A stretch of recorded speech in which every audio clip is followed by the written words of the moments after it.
सबसे पहले गोटुल की पावन धरती दाई में विराजमान समस्त प्रेम शक्ति पेड़ पौधों को मेरा सादर सेवा जोहार।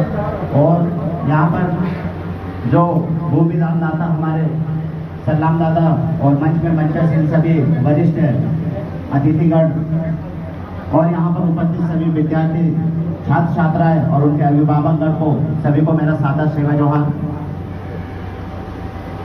और मैं धन्यवाद देना चाहूँगा कि यहाँ की आयोजक समिति जो गोटुल ट्राइबल वेलफेयर सोसाइटी की तरफ से ऐसा प्लेटफॉर्म, ऐसा बच्चों को माहौल या विद्यार्थी, हमारे कम्युनिटी, हमारे समुदाय के जो विद्यार्थी हैं, स्कूल से तो हमें शिक्षा मिल जाती है कि हम हमारे जीवन में बड़ी बड़ी उपलब्धियां, हमारे जीवन को उज्जवल बनाने के लिए जो हमें स्कूल से शिक्षा प्राप्त हो रही है, अब उसके आगे हमें किस क्षेत्र में हर विद्यार्थी को जाना चाहिए। लेकिन हमारा नैतिक दायित्व, हमारी जिम्मेदारी यह भी बनती है कि जो हमारे गोटुल के माध्यम से सामाजिक शिक्षा होना चाहिए। हमें ज्ञात होना चाहिए कि 2 फरवरी 1835 को ब्रिटिश पार्लियामेंट में लॉर्ड मैकाले ने कहा था जो शिक्षा प्रणाली हमें मिल रही है, लॉर्ड मैकाले ने कहा था कि भारत के मैंने उत्तर दक्षिण पूर्व पश्चिम सारा घूमा और भारत में मैंने ऐसा कोई भी चोर उचक्का नहीं देखा। बहुत ही यहाँ योग्यवान, शिक्षित, बड़े ही कौशलपूर्ण लोग हैं और भारत को हमें आधीन करना है, अपने गुलाम बनाना है, तो यहाँ की शिक्षा प्रणाली को हमें बदलना होगा। शिक्षा प्रणाली पहले भी थी, हमारे दादा परदादा पूर्वजों के पास क्या शिक्षा नहीं थी? उनके पास भी शिक्षा थी, लेकिन वो शिक्षा हमारे पुरखों के द्वारा, हमारे दादा परदादा पूर्वजों के द्वारा जो शिक्षा प्रणाली थी, उस शिक्षा प्रणाली के तहत अपना जड़ जंगल जमीन को सुरक्षित करना या हमारी माटी बेटी या हमारी फसल और आने वाली नस्ल को सुरक्षित करने के लिए वो शिक्षा थी। तो कहने का मतलब मेरा यह है कि हमारे जितने भी छात्र छात्राएं हैं, जितने विद्यार्थी हैं, वो शिक्षा, हमारी सामाजिक शिक्षा, सामाजिक ज्ञान का होना बहुत जरूरी है हमारे जीवन में।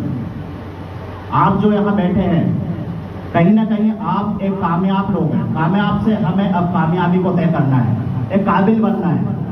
कामयाब तो बहुत सारे लोग हैं, बहुत सारे विद्यार्थी हैं, सब कामयाब हैं, सबके पास डिग्री डिप्लोमा है, लेकिन कामयाब वही हो पाया है जो आप लोग बैठे हैं। कामयाबी को हासिल करके काबिल बने हो आप लोग, एक अच्छे अंक ला करके आप काबिल हो जो एक सम्मानजनक, और ऐसे ही आगे आप अपने माता पिता का नाम को रोशन करने के लिए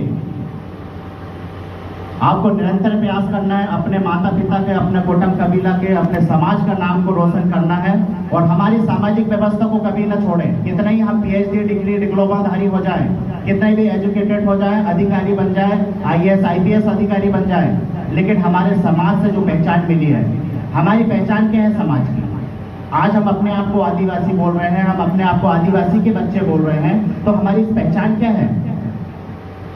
हमारी पहचान हमारे मूल नेम नियम, नेम दस्तूर, रीति रिवाज, परंपरा, संस्कृति, सभ्यता, प्राकृतिक जीवन शैली, या हमारा जितना नेम नियम, नेम दस्तूर होता है, उसको कभी ना भूलें। चाहे हमारे पेड़ पौधों को पूजन पद्धति करें, चाहे हमारे नेम नियम, नेम दस्तूर, देव देवाई होता है, जितने भी कार्यक्रम होते हैं, उन कार्यक्रमों को नेम दस्तूर से करें। हम देखते हैं 9 अगस्त आता है, हम लोग 16 हाथ की 10 हाथ की साड़ी पहन के, हमारे युवा शक्ति बोले या माता पिता बोले, सारे लोग आयोजनों में बड़ा बड़ा उत्सव मनाते हैं। लेकिन जब भी हमारे नए नियम, नई दस्तूर की बात आती है, तो वो पोशाक हमको धारण करना चाहिए।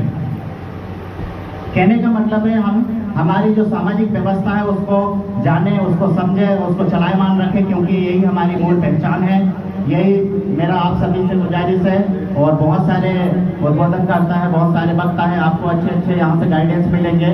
और बहुत ही जरूरी है कि आपको एक निरंतर हमारे समुदाय का नाम रोशन करने के लिए आपको पूरी ईमानदारी से, पूरी निष्ठा से आप लोगों को पढ़ाई करना है और एक काबिल बनना है। अभी जैसे TI साहब ने बताया, मस्कोले साहब ने बताया कि अगर हमारा पहले इतनी चुनौतियां नहीं थी, अब इतना कंपटीशन बढ़ गया है। अगर बाई चांस मान लो कि हमारा सिलेक्शन नहीं होता है, तो बहुत सारे बच्चे फर्स्ट टेस्ट में आके क्या कर लेते हैं, गलत कदम उठा लेते हैं। तो हमें ऐसा नहीं करना है। क्या हुआ, अगर गवर्नमेंट नौकरी नहीं लगती है तो हमें एक अच्छे समाज के लिए एक अच्छे उद्बोधन करता बन सकते हैं, एक व्यापारी बन सकते हैं।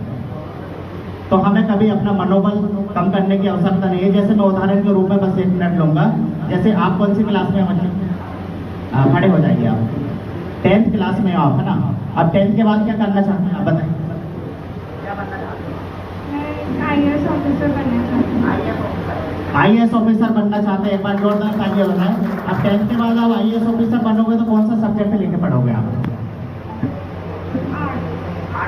चलो जोरदार तालियां बजाएं। तो इतनी समझ होना चाहिए हमें कि अगर IAS ऑफिसर बनना है तो हमें आर्ट्स से लेकर पढ़ाई करना होता है। क्योंकि बैठ जाइए, क्योंकि बहुत सारे हमारे बच्चे होते हैं कि कलेक्टर बनना है, वो साइंस लेके चयन कर लेते हैं, विज्ञान लेके पढ़ते हैं, तो ये गलत चयन होता है। तो और हमारे भी सम्मानीय डॉक्टर साहब भी है, बहुत सारे अतिथिगण है, तो आप लोगों को कैरियर के लिए मार्गदर्शन देंगे। बस मैं इतना कह के अपनी बाड़ी को विराम देता हूँ। सभी को स्वागत है।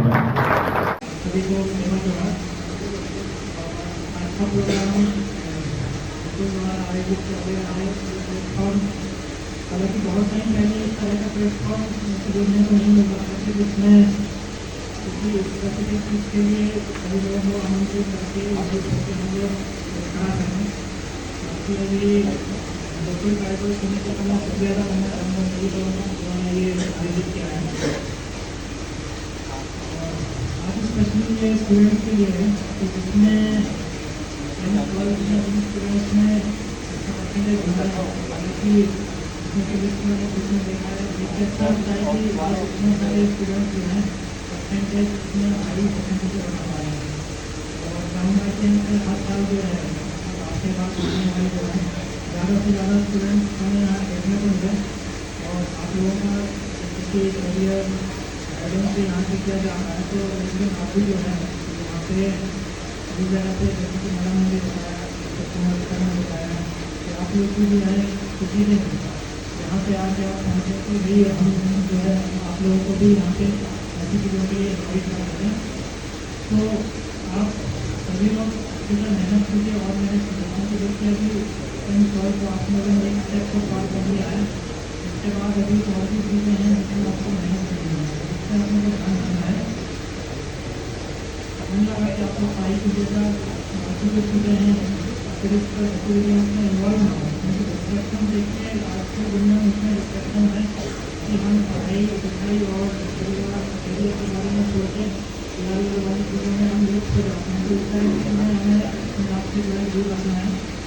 संगति अगर हमारे किसी अकल वाले की है तो हम उससे दूर रहें और ज़्यादा आप लोगों का समय नहीं देना चाहूँगा।